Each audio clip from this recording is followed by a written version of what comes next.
Bueno, continuamos nuestro curso de inteligencia espiritual, espiritualidad y religión, siempre con la imagen de referencia de esta mujer que se distingue precisamente por la compasión, que como hemos dicho, la compasión como signo del amor es el grado más alto de espiritualidad.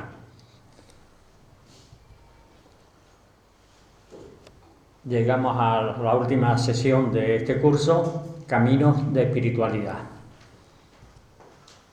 Y siempre con nuestra consigna de que sea una manera abierta al pensamiento de todo, para que cada cual repiense estas cosas y las valore según su propio criterio.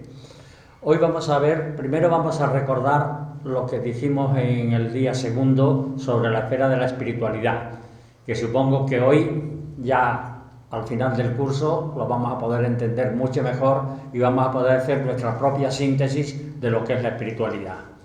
Después veremos cómo no todos los espíritus son buenos, sino que hace falta una discreción de espíritu, y al final nos detendremos en la mística como uno de los grandes caminos más significativos de la espiritualidad. Vamos a ver que no es el único ni el más importante, pero por lo menos es el más significativo.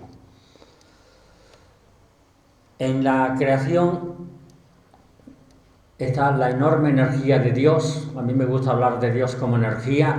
Ya sabéis que al Espíritu Santo se le llama Dynamis tu Theou, o sea, la energía de Dios.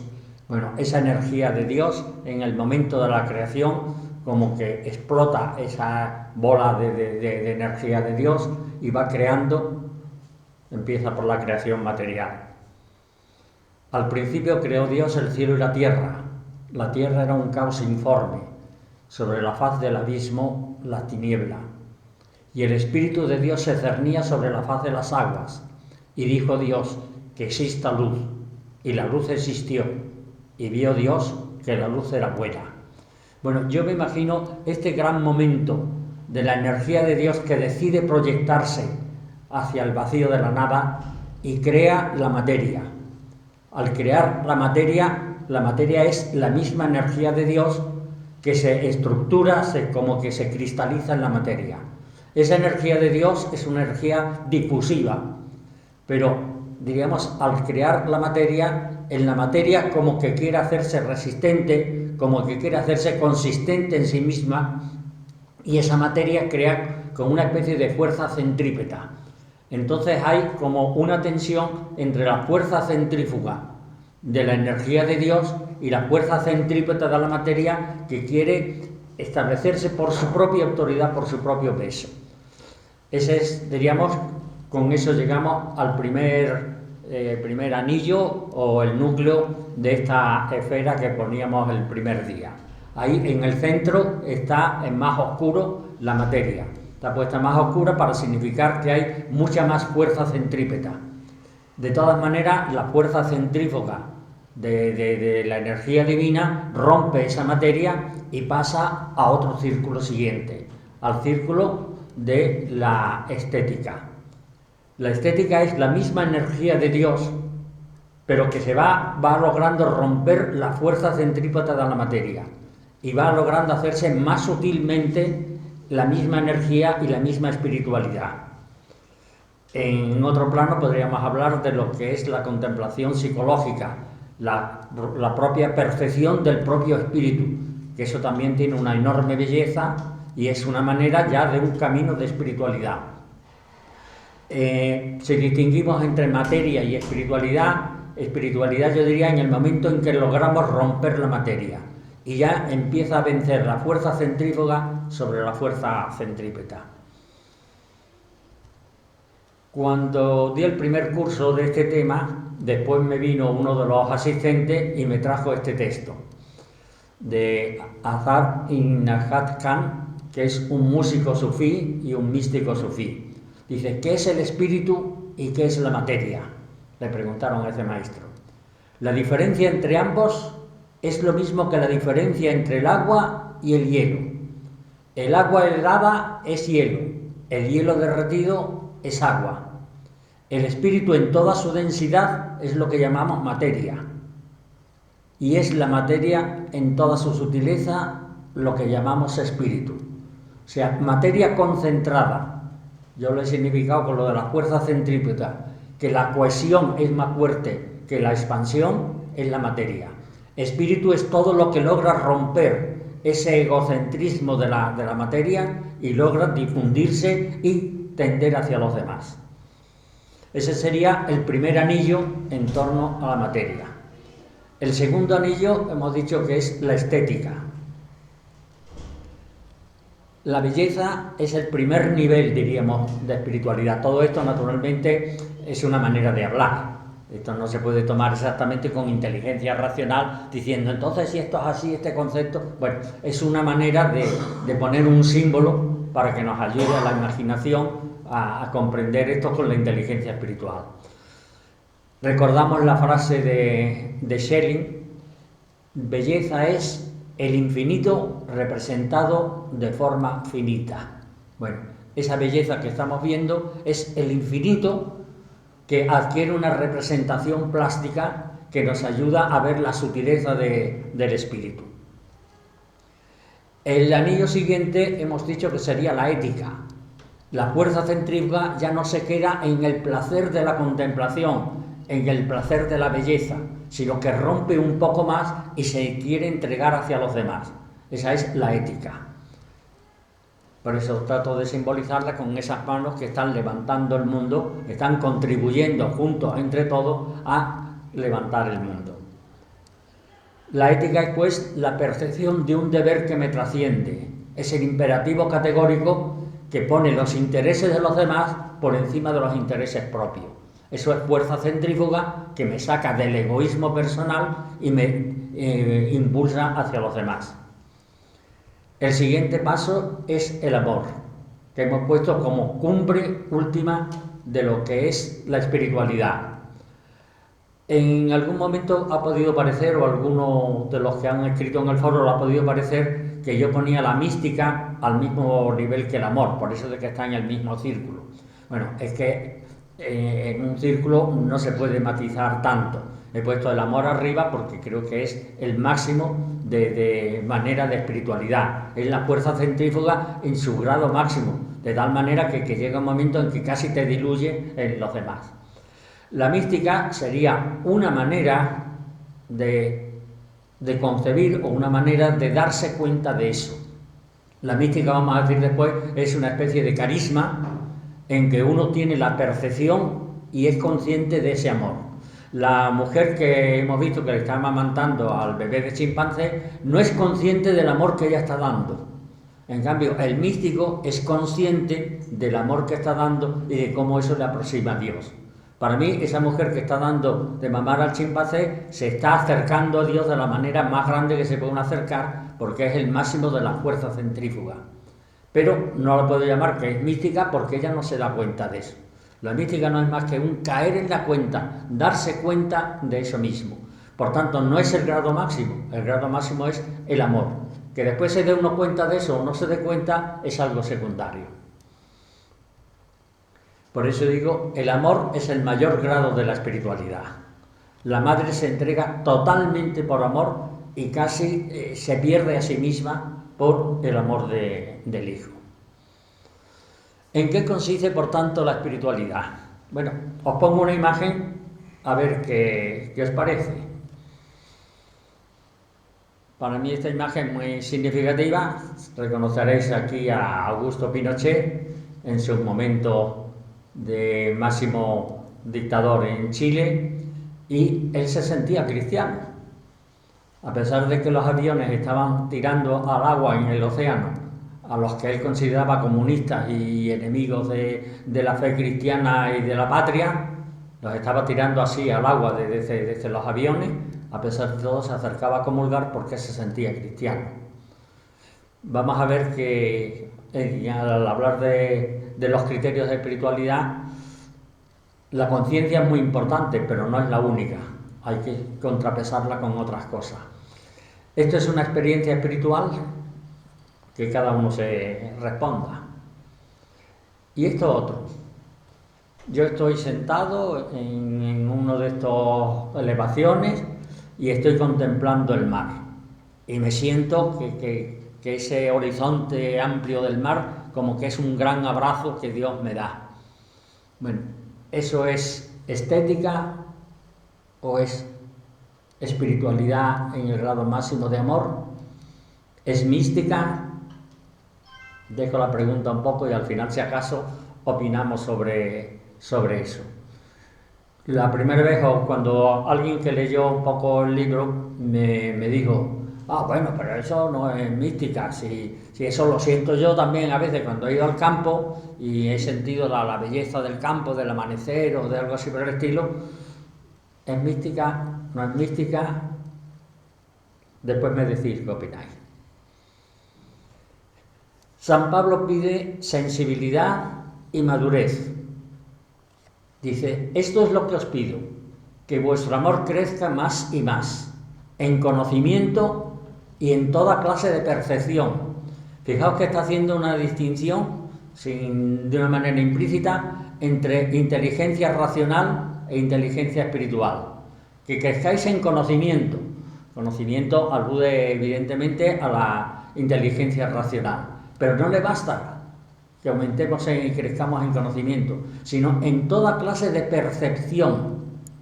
O sea, la espiritualidad es un afinar, lo mismo que afino el oído para la música, tengo que afinar el sonido o para el espíritu, para percibir lo que es propio del espíritu, para que sepáis apreciar lo que vale más. De modo que San Pablo mismo ya nos está pidiendo que afinemos nuestra capacidad de percepción de lo espiritual. Si yo de música entiendo muy poco, porque de chico no teníamos ni radio ni cosas de esas para oír música, y después pues ya no he cultivado ese tema. Por tanto, ya ahora mismo soy negado para la música. ¿Por qué? Porque no he ejercitado. No es que fuera un gran músico si me hubiera ejercitado, pero por lo menos tendría una cierta sensibilidad. Bueno, si yo no ejercito la percepción de la espiritualidad, pues voy a concebir nada más que cosas muy vastas, muy groseras. El alimento sólido es para los maduros, que con la práctica y el entrenamiento de los sentidos saben distinguir el bien del mal. Teníamos la imagen de Pinochet. Con el entrenamiento de los sentidos hay que percibir el bien del mal.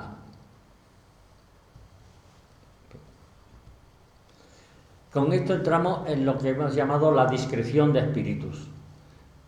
Hay espíritus, no todo el monte es orégano, ¿sí? Y no todos los profetas son profetas y hablan en nombre de Dios. Entonces tenemos que tener unos criterios para dilucidar qué es buen espíritu y qué es mal espíritu. Esos criterios, algunos ponían 3 criterios: criterios teológicos, psicológicos e históricos. Criterios teológicos, pues es si la doctrina que predica que se considera un místico muy espiritual, si es conforme a la doctrina de nuestra religión.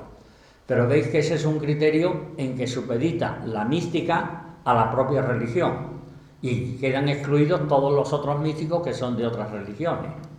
Esto en Santa Teresa y en San Juan de la Cruz tenían mucho cuidado de esto, porque naturalmente tenían la Inquisición a las espaldas y apenas se desviaban lo más mínimo, o parecía que se desviaban, que ya se les echaban encima. Con este criterio teológico de la ortodoxia institucional se condena al que es diferente. Bueno, por poner un ejemplo, he traído ahí al patíbulo a Juana de Arco, que después la Iglesia la ha canonizado. Pero en aquel momento, los religiosos de la época, ahí tenemos a un dominico, o presentándole el crucifijo para que acure de sus propias ideas y demás. Bueno, pues con ese criterio se puede llegar a quemar a verdaderos místicos. Criterios de tipo psicológico, pues sabemos que hay falsas apariciones. Unas personas muy ilusionadas con la fe y con su religiosidad y demás terminan proyectando, más que viendo, proyectan con su propio cerebro, proyectan imágenes como si ellos las vieran fuera. Y el cerebro es muy fácil de equivocarse. El cerebro lo que ve y se le presenta muy vivamente lo confunde con la realidad. Hay casos muy curiosos de estigma, personas que han aparecido pues con llagas en las manos y en los pies donde Cristo las tenía, y se dice, bueno, pues esto tiene que ser una obra de Dios, una obra mística. Bueno, pues algunos de los que han empezado a estudiar estas cosas se dieron cuenta de que estudiando un caso, las llagas que tenía corresponden exactamente a las del crucifijo que tenía delante con el que estaba haciendo oración todos los días. Horas y horas pasando en contemplación de ese Cristo, el Espíritu asumió eso mismo, somatizó la contemplación que estaba haciendo y terminan produciéndose llagas de verdad. ¿Eso es mística o es simplemente un proceso psicológico? De modo que hay que tener criterio, y esto naturalmente son los psicólogos los que tienen más criterios para decir, hombre, esto es una cosa auténtica o esto es una cosa simplemente generada psicológicamente. Los estupefacientes a veces pueden hacer el mismo efecto que una visión mística. Entonces tendremos que tener criterios psicológicos para discernir cuál es efecto de los estupefacientes o efecto de la propia psicología a efectos de algo especial. Más confianza me pueden resultar los criterios históricos, conformidad con los ejemplos de grandes místicos reconocidos como tales, como por ejemplo Buda, los místicos sufíes, que además la mística sufí y toda la espiritualidad sufí se basa en la dirección de un mentor religioso que es el que te va dirigiendo y te va orientando. Entonces la fidelidad a él es la que te puede ir garantizando. O de místicos cristianos como San Juan de la Cruz. Como veis, son complementos que se van haciendo. El criterio teológico para mí es de muy poco valor porque excluye a los que no sean de esa propia ortodoxia. Más los criterios psicológicos, los criterios históricos. Pero, y es algo que no había encontrado, por lo menos así tematizado, los criterios éticos.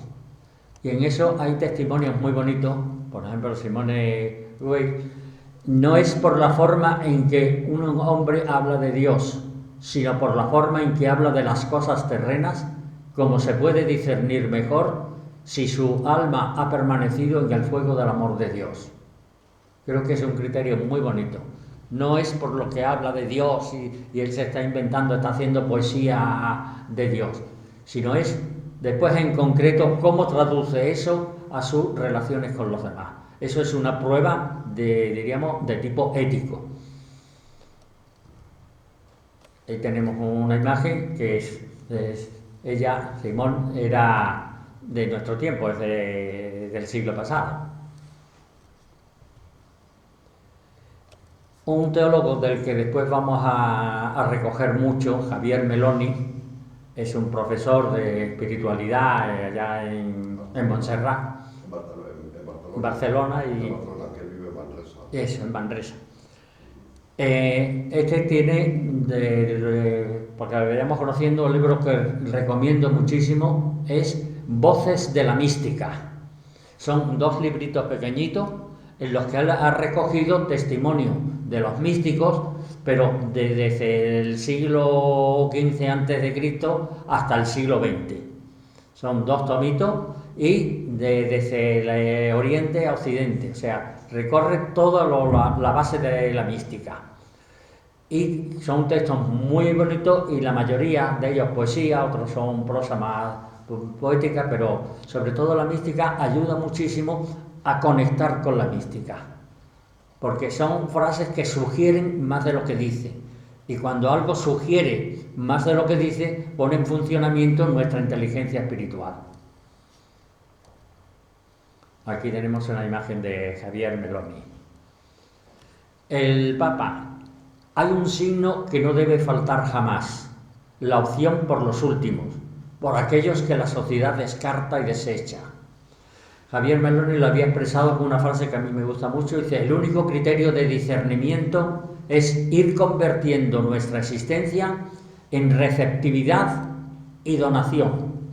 Aquí une los dos criterios, el criterio ético, donación, mi entrega a los demás, con el de receptividad, porque la espiritualidad es recibir, no solamente es algo filantrópico de dar, sino es dar porque yo me estoy llenando de Dios, porque yo me estoy asemejando a Dios, y Dios es fuerza centrífuga que se da completamente. Y ese es el signo de que nosotros nos estamos asimilando, pareciendo más a Dios.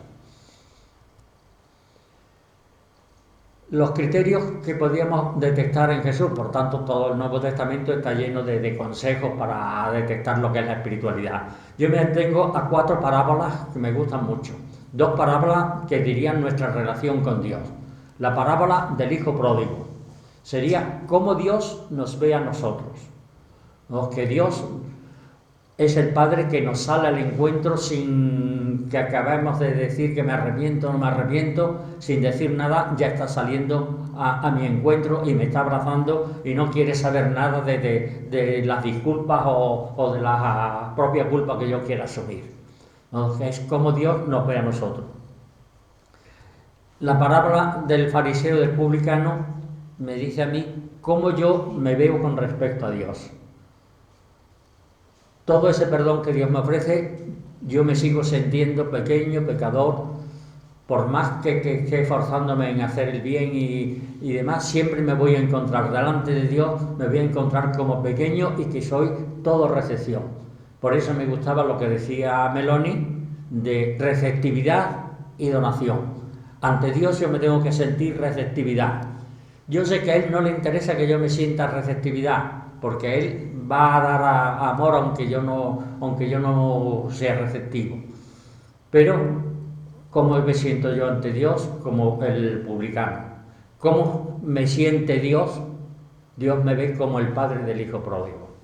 Eso con relación a Dios, en la dimensión, diríamos, vertical de nuestra espiritualidad.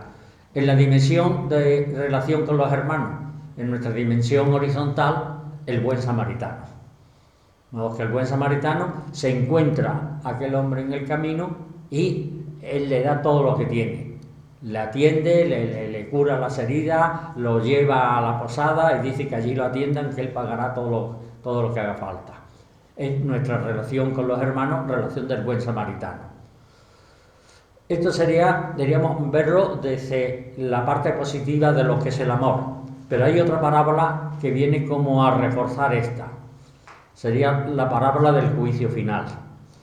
Dice, bueno, si por las buenas no nos hemos preocupado de nuestros hermanos, Dios quiere de tal manera que los hermanos no queden desatendidos, que nos da un toque de atención con lo del juicio final. ¿No? Que si nos ha convencido la parábola del hijo del samaritano, perfecto, encantado. Pero si esa parábola no nos ha movido mucho, entonces Jesús apela a la del juicio final, es decir, cuidadito, que si no le das al que tiene hambre, no le das de comer, cuidadito que te puede pasar algo. Modo que es como una llamada de atención, decir, me interesa de verdad que realmente ayudéis a los hermanos y si es posible, pues incluso acude un poquito a la amenaza. Yo lo comparo a veces con la madre que le dice, como le pegas a tu hermano pequeño, mamá no te va a querer. Por supuesto que le va a querer, pero es una manera de defender al hermano pequeño para que el hermano mayor no le pegue, porque la madre está tan interesada en el mayor como en el menor, y entonces le da un toque de aviso por si acaso para reforzar la defensa del hermano menor. Como último criterio de espiritualidad, yo diría lo que es, por lo menos personalmente, lo que yo he llamado mi GPS para orientarme en la vida espiritual. El GPS me da las coordenadas de dónde yo estoy en este momento, de dónde quiero ir y de cómo voy caminando hacia ese destino. Entonces, las 3 coordenadas de mi GPS serían mi propia conciencia, el ejemplo de Jesús y los signos de los tiempos. Son 3 coordenadas porque una sola no me basta. La conciencia es el último criterio de moralidad, y en eso están de acuerdo hasta los más recalcitrantes. No, es el principal criterio, pero si lo aplicamos a la imagen que hemos visto de Pinochet, pues resulta que ese criterio en determinadas ocasiones falla. Por tanto, ¿es el criterio principal? Sí, pero tiene que acompañarse de otros criterios para que las coordenadas me den el verdadero punto de referencia de dónde estoy yo, para que el subjetivismo no se imponga contra la objetividad de los hechos. Entonces, en mi conciencia, ¿cómo puedo yo iluminar mi conciencia? Con el ejemplo de Jesús. Entonces, el ejemplo de Jesús me ayuda a mí, como los arqueólogos están ahí buscando en el terreno algo que están viendo que es un edificio antiguo, pero ellos ya tienen una imagen de lo que era un templo pagano, o una imagen de lo que era una casa romana, o de la civilización que sea. Ese ejemplo le ayuda a buscar. Entonces le ayuda, cuidado, que si por aquí tiene que haber una esquina, no vayamos a romper eso. El ejemplo exterior le ayuda a buscar entre la arena y a limpiar la arena para encontrar el edificio antiguo. Bueno, pues la imagen de Jesús me ayuda a mí a buscar en mi conciencia cuál es la verdadera construcción de mi conciencia, cuál es la verdadera imagen que Dios puso allí desde la creación. Entonces, mi conciencia iluminada por el ejemplo de Jesús. Pero alguien dirá, bueno, ¿y el ejemplo de Jesús no basta por sí mismo? Porque si es Jesús, pues a mí ya tendría que bastar. Bueno, Jesús vivió hace 21 siglos y los problemas eran muy distintos. Y si leemos en el Evangelio, hay situaciones muy distintas. Entonces Jesús le dice al joven rico, si quieres seguirme, si quieres venir conmigo, tienes que dejar todo lo que tienes, dárselo a los pobres y después venir conmigo. Y a otro le dice que ni siquiera puede ir a enterrar a su padre, sino que tiene que ir ya. En cambio, Jesús tenía muy amigo a Lázaro, tan amigo que cuando muere Lázaro, él llora, y a Lázaro no le exige que deje su casa ni que vaya detrás de él. O sea, no podemos coger un pasaje del Evangelio y decir, este es el ejemplo que yo tengo que seguir. No. El Evangelio es muy amplio y tiene muchos ejemplos de situaciones distintas. Por tanto, yo no puedo coger un ejemplo del Evangelio y aplicármelo. Tengo que leer todo el Evangelio y de todo eso ver qué es lo que realmente consuena con mi conciencia. Mi conciencia tiene que coger el ejemplo de Jesús y discernir en el ejemplo de Jesús qué es lo que conforma la imagen. Yo a veces pongo la imagen también de aquellos sitios donde por seguridad hay que poner las huellas digitales antes de que se abra la mampara donde están los tesoros. Bueno, pues yo tengo que poner el Evangelio a ver hasta qué punto coincide con la huella digital que yo llevo dentro. Por tanto, mi conciencia es el ejemplo de Jesús, pero como decía, el ejemplo de Jesús desde hace 20 siglos. Las cosas van sucediendo, van cambiando. Actualmente, por ejemplo, está la igualdad. La igualdad entre todos, entre hombre y mujer, entre ricos y pobres, igualdad de derechos humanos. Bueno, eso es uno de los signos de los tiempos que Dios ha ido revelando o ha sido haciendo que el hombre se dé cuenta, descubra lo que es el proyecto de Dios, pero a través de los siglos. Si leo el Antiguo Testamento, como ya hemos citado aquí varias veces, me encuentro con ejemplos realmente desastrosos. Entonces, ¿por qué? Porque el hombre todavía no había descubierto un poco esa imagen de Dios, ese proyecto de Dios. Entonces, los signos de los tiempos me van dando nuevas luces para que yo descubra cuál es el proyecto de Dios que se pueda realizar en estos momentos. Estos tres elementos, mi conciencia, el ejemplo de Jesús y los signos de los tiempos, diríamos, son las tres coordenadas con las que mi GPS me va a decir, estás aquí, tienes que ir a tal sitio, tienes que ir por este camino. Naturalmente se dice, bueno, y ya con esto es la varita mágica que está resuelto. Bueno, pues tampoco. ¿No? Que eso será lo más que yo puedo hacer para orientar mi vida espiritual. Después, pues yo diría la oración del publicano. Después de hacer todo eso, decir, bueno, pues soy un pecador, estoy haciendo lo que puedo, pero sé que no basta. Pero es mi posición ante Dios. Y la verdadera manera diríamos, de llegar a acertar cuál es el proyecto de Dios para mí personalmente, es bienaventurados los limpios de corazón, porque ellos verán a Dios, ellos verán el proyecto de Dios para ellos en ese momento, pero para eso cada vez una mayor limpieza de corazón. Ese sería el mejor GPS, pero como contamos con que ese corazón tiene muchas impurezas, pues tengo que atenerme a todo el proceso del GPS que hemos presentado.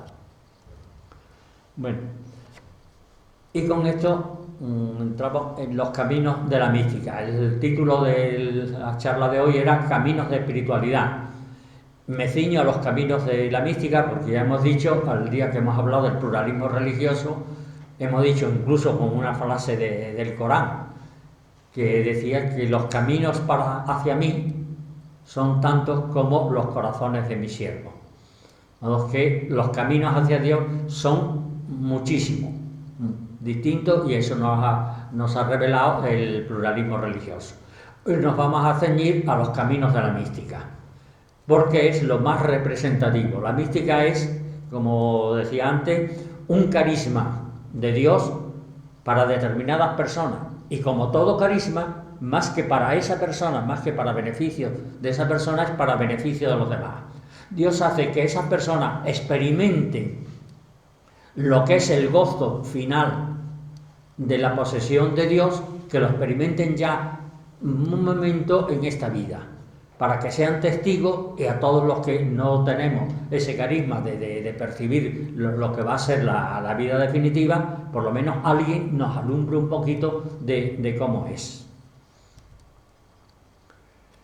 Ante todo, rechazar la idea de que la mística pueda consistir en los éxtasis, visiones y otros fenómenos parecidos. Dudé un poco si poner esta imagen tan significativa de la transverberación de Santa Teresa, una imagen muy bonita de Bernini, pero digo que dudé para que no se nos quede grabado como si esto fuera la mística. No, esto no es la mística. Esto es una situación, uno de los muchos fenómenos que pueden acompañar a la mística, pero ni es la mística en sí, ni mucho menos la mística es lo más importante. Yo sigo prefiriendo la imagen de esta mujer pobre amamantando al niño a esta otra imagen de transverberación de Santa Teresa.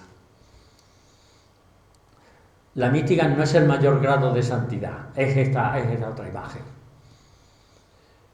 ¿En qué consiste entonces la mística? Pues San Buenaventura, que es uno de los grandes expertos, lo decía en latín, cognitio experimentatis Dei, es decir, conocimiento de Dios por experiencia propia. O sea, no conocimiento de Dios racionalmente, porque es el creador y todo tiene que tener una causa, un efecto tiene que tener una causa, no, sino por experiencia propia.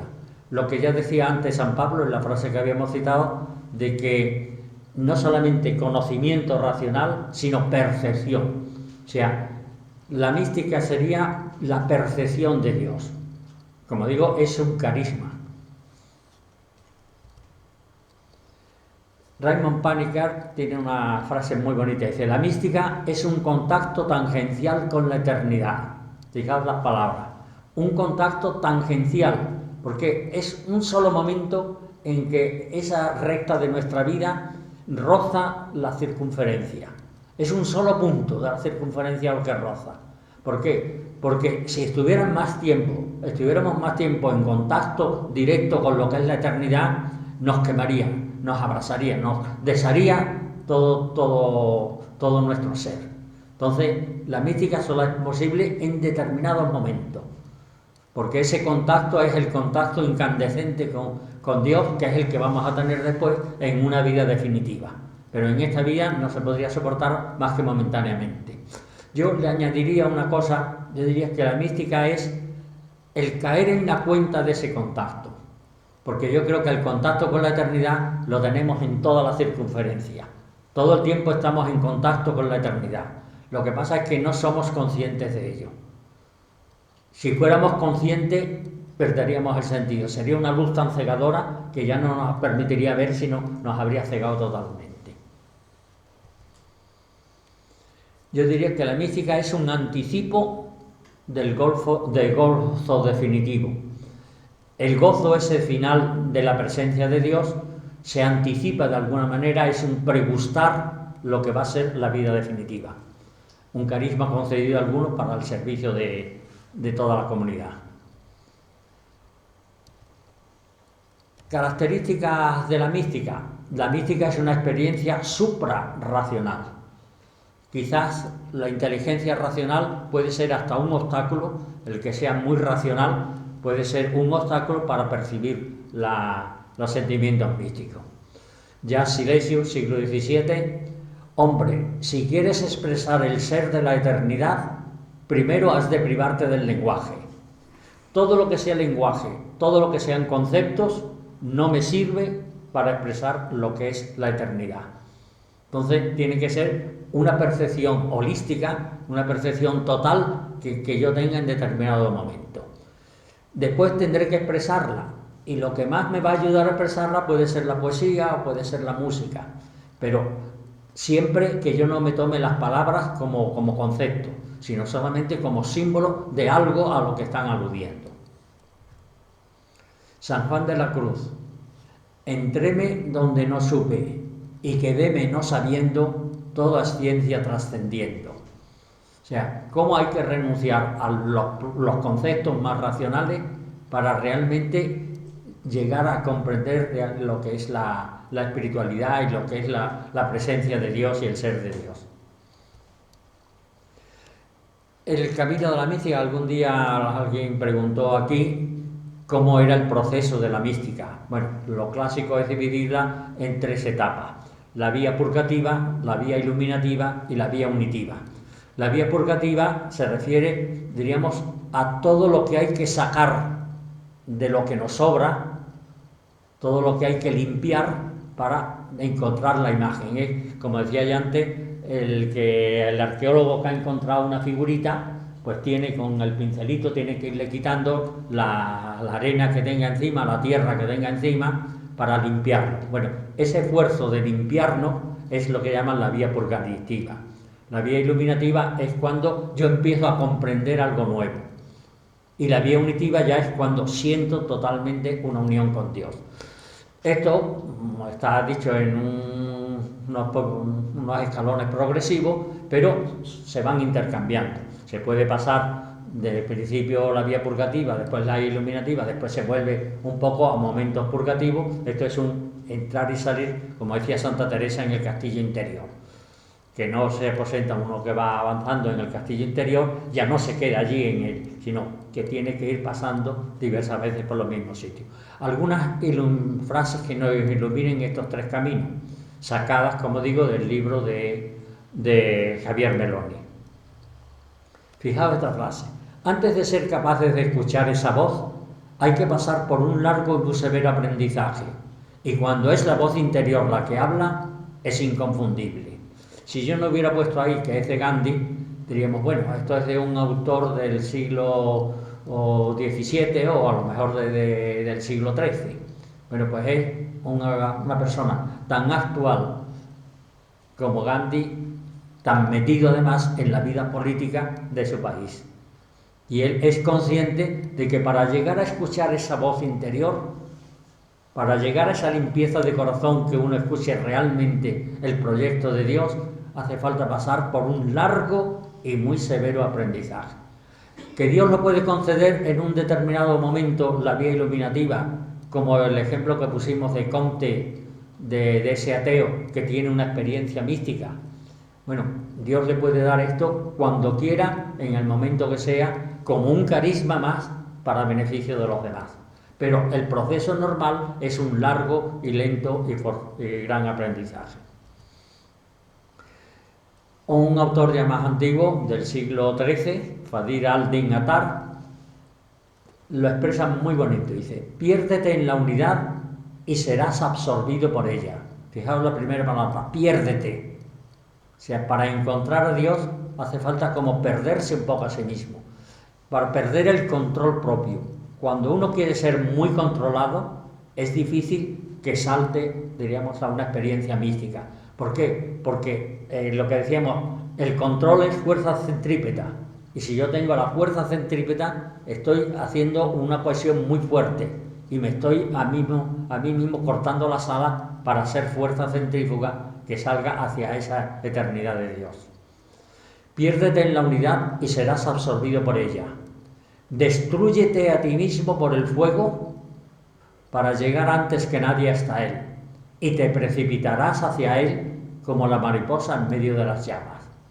La poesía tiene la ventaja de que nos está diciendo, nos está enseñando cosas, pero está sugiriendo y está haciendo que nuestra sensibilidad se afine.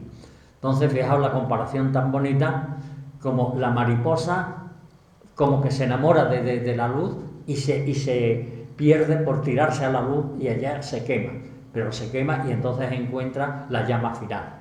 Bueno, esta sería la comparación de este místico del siglo XIII, un místico sufí. San Juan de la Cruz: para venir a gustarlo todo, no quieras tener gusto en nada. O sea, cuando renuncias a todo es cuando descubres un poco eso nuevo. Es decir, no quieras centrarte en tus propios recursos, en tu fuerza centrífuga, para dejar libre la fuerza centrífuga, dejarla que realmente rompa. La vía iluminativa, hay unas palabras de San Ignacio de Loyola, que cuando tiene la visión en Manresa, allá el río Cardonera a lo hondo, y él se queda contemplando y tiene una experiencia mística interesante. Entonces él dice, le parecía como si fuera otro hombre y tuviese otro intelecto del que antes tenía. O sea, solamente ese fogonazo que él ha tenido en un momento determinado, a él se entiende que ha cambiado totalmente su manera de ser, su manera de pensar. Es un ejemplo típico de la vía iluminativa. Un padre de la Iglesia del siglo VII llega a decir, Dios no es justo, es amor sin límite. Esto no lo dice la inteligencia racional. La inteligencia racional, Dios no es justo, ¿qué me está usted diciendo, no? Bueno, no es justo, es que es misericordioso, es misericordia, es amor sin límite. Un autor del siglo IV hindú, quien conoce ve a Dios en todas partes. El ignorante, en cambio, ve el mundo en toda su diversidad. Yo miro, aquí veo el micrófono, aquí veo el portátil, allí os veo a vosotros, cuando salga a la calle veo a la inspectora que va viendo si los coches tienen puestos los tickets del parquímetro. Yo voy viendo el mundo en toda su diversidad. El que realmente conoce, el que realmente tiene iluminación, ve a Dios en todo eso. Ve a Dios en todas las personas y ve a Dios en todas las situaciones. Y esto lo dice un místico hindú del siglo IV antes de Cristo. O sea, la mística Dios ha ido revelando a través de la historia, no ha esperado que venga Jesús para darnos la iluminación. Desde hace mucho tiempo viene iluminando a todo aquel que realmente Él ha querido darle este carisma para beneficio de los demás, que escuchen estas cosas que van un poco más allá de nuestra razón. Un místico del siglo XVII hindú. Dios es un rompecabezas gigante en el cual cada uno de nosotros somos piezas diminutas. Si lo ves como es, todas las piezas se encajan de golpe en su sitio. Nosotros vemos la diversidad, este tiene buen carácter, este tiene mal carácter, este tiene talento, el otro es un poco más romo, este más afectivo, el otro... Todos somos piezas de un gran mosaico, somos como teseras de un mosaico romano, teseras que están quizás un poco descoloridas, teseras que se han rozado con el tiempo y que están un poco rotas, pero todos somos teseras del gran mosaico de Dios. Esto es una iluminación que este místico tiene y ha sabido expresar de esta manera. Como digo, estas frases tan iluminadoras, cuando uno las lee despacio y las va saboreando, un poco va como percibiendo ese ritmo, percibiendo esa música, percibiendo lo que es el espíritu. En contraste con un autor del siglo XVII, pues una del siglo XX, Etty Hillesum, muerta en Auschwitz, en el campo de concentración. Yo lo veo como un gran todo, y tal vez por eso de vez en cuando surge ese fuerte sentimiento de armonía y paz, a pesar de ser una gran contradicción. Yo al principio, la primera vez que lo leí, digo, bueno, ¿por qué dice que es una gran contradicción?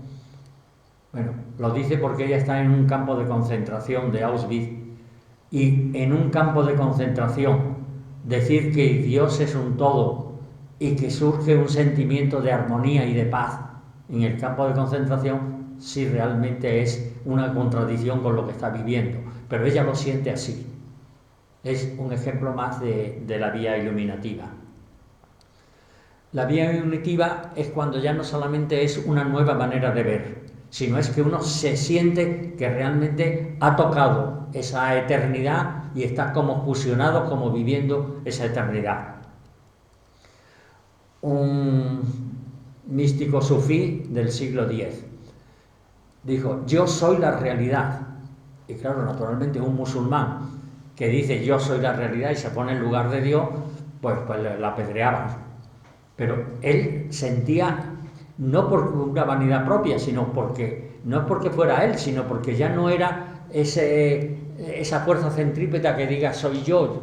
No, yo ya dejo de ser yo porque me siento unido totalmente a la realidad suprema.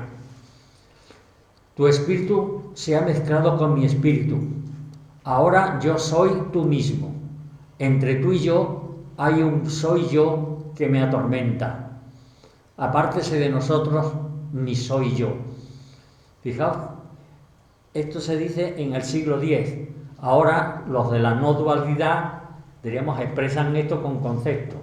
Pero aquí se está expresando lo de la no dualidad de una manera muy, muy poética, muy bonita. Tu espíritu se ha mezclado con el mío. Ahora yo soy tú mismo. Entre tú y yo hay un soy yo que es el que me está atormentando y el que me está separando. Yo quiero quitar de mí ese soy yo. Ese soy yo es el ego, que es lo que llaman ahora la dualidad. Dios es una cosa, mi ego es otra y somos dos. No, él dice que se aparte de mí mi ego para que yo quede totalmente fundido en ti. Ahí tenían una imagen de Allah. Lo mismo expresa de otra manera una hindú del siglo también más o menos por esa época. Cuando se quita el barro, el agua queda limpia. Cuando se desvanece la irrealidad, que es el ego, se muestra el ser eterno. O sea, lo que llevamos ahí dentro, la verdadera esencia nuestra, es el ser eterno. Todo lo demás es como el barro, ese ego, ese yo que le atormentaba a Allah.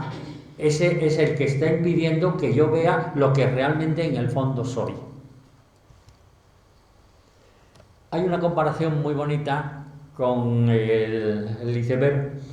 El iceberg es agua congelada. El iceberg va flotando por medio del océano y poco a poco se va deshaciendo. Cuando se deshace, vuelve a ser agua.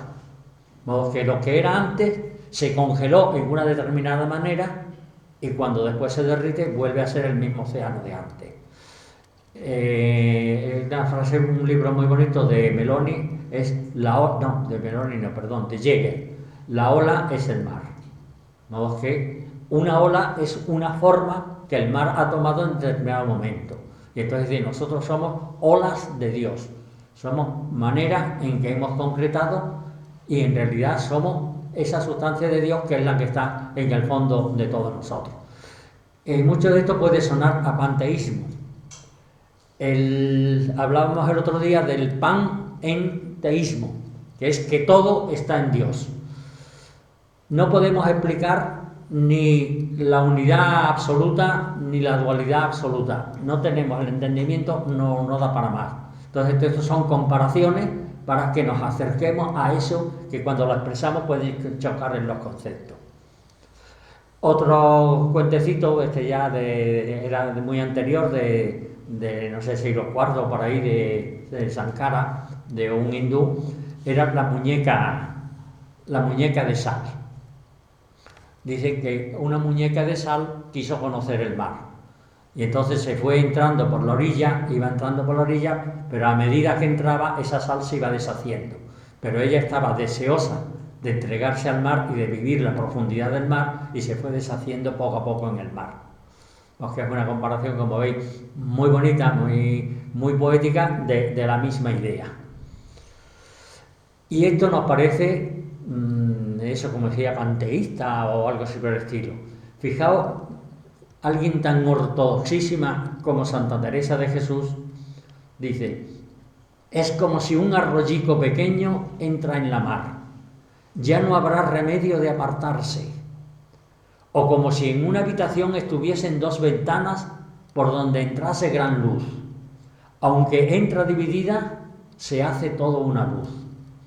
Nos está diciendo lo mismo sin llegar a rozar el panteísmo que tenía peligro inmediatamente la Inquisición de echársele encima. Pero en el fondo está diciendo lo mismo. Está diciendo: el arroyico pequeño llega y se entra en la mar y ya no hay remedio de separarlo.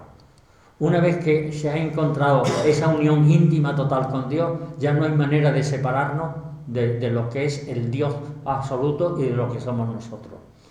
O como esas dos luces que entran diferentes por diversas ventanas, pero llegan a cerrarse como una sola luz.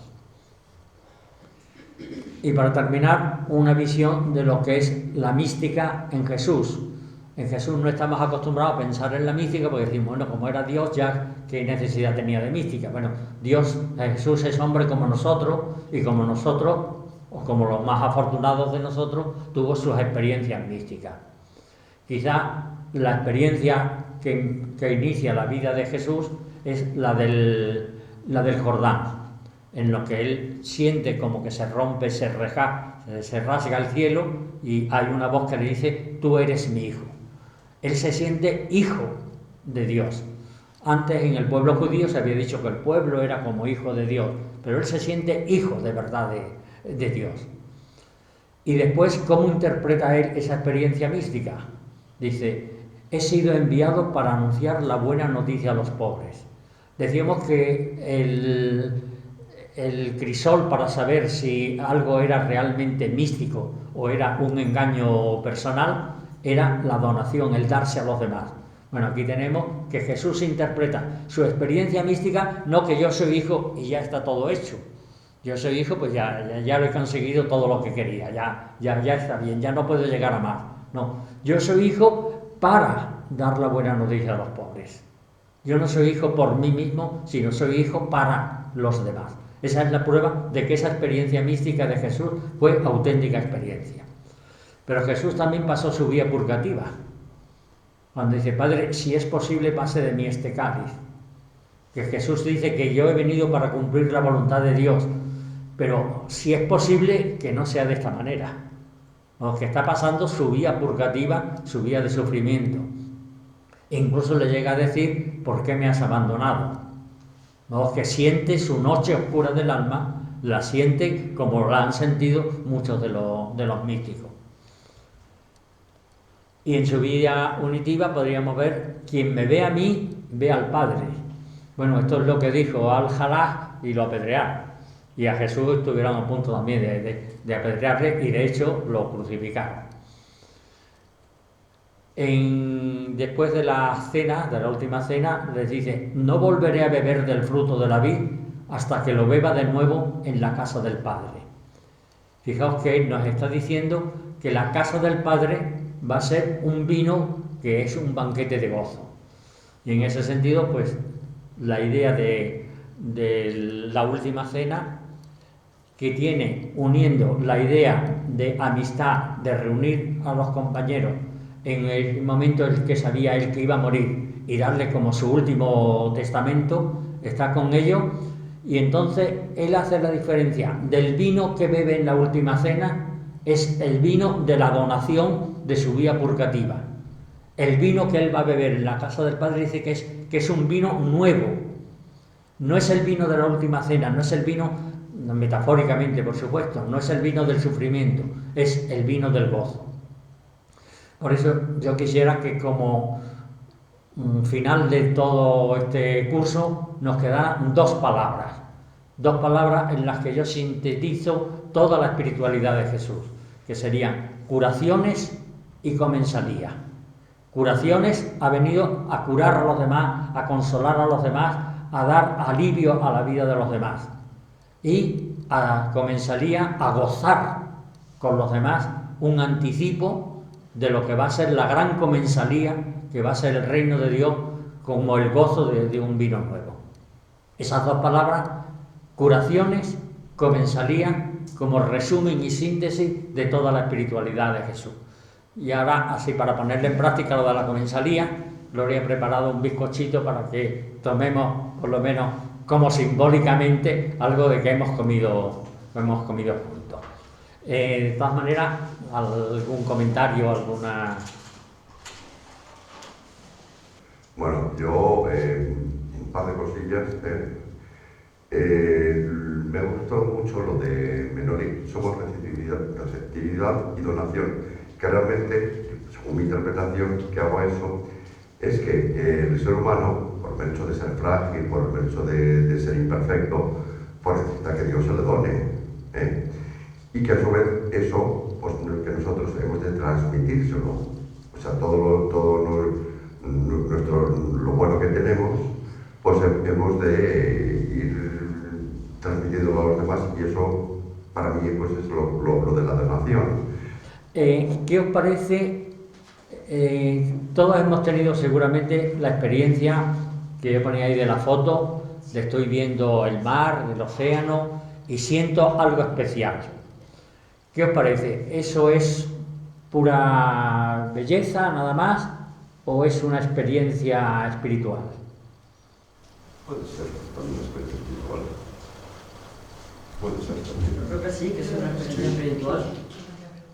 Yo creo que es una experiencia espiritual. O sea, en lo espiritual hay muchos grados, ¿no? Pero es una experiencia realmente del espíritu, que tiene mucho de estética, evidentemente, la estética está ayudando, pero que tiene mucho de que a mí me transporta un poco más arriba. Si yo he tenido conceptos previos un poco de pensar en Dios, pues posiblemente ya puedo identificar eso con una imagen de Dios, con un perderse dentro del horizonte del infinito. Es decir, yo le puedo hacer asociaciones más o menos racionales, más o menos poéticas, más o menos simbólicas, pero yo creo que es una verdadera experiencia mística. En un grado más o menos pequeño, pero es una experiencia del espíritu, pero bastante depurada. Si eso después se comprueba con que yo soy capaz de realmente de traducir eso en entrega hacia los demás y en ayuda hacia los demás, para mí sería el comprobante de que no ha sido mera experiencia estética, sino que ha sido una experiencia mística de amor y de fusión con algo superior. Yo quería decir con lo del GPS que realmente yo me pierdo con mucha facilidad, y el GPS pues te deja una opción que tal vez, es que me dice mucho la resonancia de esto, ¿se me oye de todas maneras o no? Sí, pero es para que te oiga también la cámara. Ya. Bueno, pues digo que uno va más o menos siguiendo al GPS, pero cuando se ha perdido, dice, vaya, me he perdido. Y en la vida espiritual pasa lo mismo, ¿no? O sea, que tiene las opciones de decir, bueno, pues voy por aquí, voy por allá, y si esto no ha resultado tan bien como debía, pues ya enmendaremos la plana, ¿no? Retomaremos. Sí, lo del GPS, digamos, ¿te parece bien, o te parece oportuno? ¿Te parece...? Me parece muy bien, porque hay que tener algo por lo que guiarse, pero que no siempre uno ve tan claro que ese es el camino, a pesar de que tenga el cartelito. Sí. Mira, ayer estábamos con unos compañeros de antiguos jesuitas y demás, y decía uno de ellos, en mi vida siempre han ido las cosas al contrario de lo que yo me he propuesto hacer. Me quería hacer tal cosa, hice tal otra, quería hacer esto, o sea, muchas veces racionalmente uno llega a unas consecuencias, pero resulta que el proyecto de Dios se va manifestando por otras. Por eso nunca va uno a decir, por más GPS que tenga, va a decir, no, esto es seguro lo que tengo que hacer. No, esto es mi manera de orientarme en este momento. Por eso yo acudo al final a la oración del publicano. Y bueno, yo he procurado orientarme, pero siempre, si lo que realmente hacía que yo conozca el proyecto de Dios es la limpieza de corazón, como yo sé que ese corazón no está limpio del todo, pues siempre va a haber distorsión de la imagen de Dios, distorsión del proyecto de Dios. Ahora, eso aceptarlo. O sea, decir, no, yo tengo que llegar, no, yo no voy a llegar a mucho más, y entonces presentarme ante Dios como el publicano. Bueno, yo vivo, estoy cobrando las contribuciones, eso está muy mal visto porque es para el emperador romano y todas esas cosas, pero esa es mi vida y yo qué voy a hacer. Entonces, pero yo estoy aquí pecador y por lo menos aquí me presento. Y ese es el que sale justificado, no el que decía, bueno, yo cumplo todo. Porque esos contrastes que no se pueden percibir con la inteligencia racional se pueden, diríamos, percibir de alguna manera con la inteligencia espiritual, pero nunca con la claridad de la razón, que es lo que tú estabas señalando. Nunca con la claridad de la razón. Siempre voy a decir, bueno, por aquí es lo mejor que puedo hacer. Bueno, un aplauso al maestro, ¿eh? No, aplauso al público. Aplauso al